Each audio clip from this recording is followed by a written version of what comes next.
మరి కావాలని తెలంగాణ వాళ్ళని అవమానపరచాలనుకుంటో ఏమనుకుంటో కానీ దానికి క్షమాపణ చెప్తే కనీసం ఆయన సినిమా 1-2 రోజులన్నా ఆడుతుంది. చెప్పకపోతే ఎక్కడ కూడా తెలంగాణ థియేటర్లలో సినిమాలు రిలీజ్ కావు.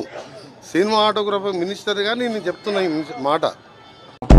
నేను సినిమాటోగ్రఫీ మంత్రిగా చెప్తున్నాను, నీ 2-3 రోజులు ఆడే సినిమా ఆడనివ్వండి. అసలు ఇతను ఎందుకే బాబు, అసలు మామూలుగా మ్యాట్నీకి ఎత్తేస్తారా సినిమాని, ఇతను చేయలేదు.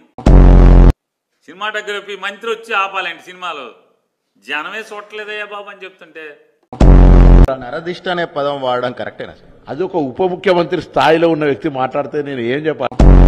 మరి వాళ్ళ నాయకుడు చంద్రబాబు నాయుడు గారా, నరేంద్ర మోడీ గారా, ఎవరు నాయకుడో ఎవరో ఆ జవాబు చెప్పాలి. ఇది రాష్ట్రాల మధ్యలో ఒక చిన్న డైలాగ్ డిఫరెన్స్ క్రియేట్ చేసే అవకాశం ఉంటుంది.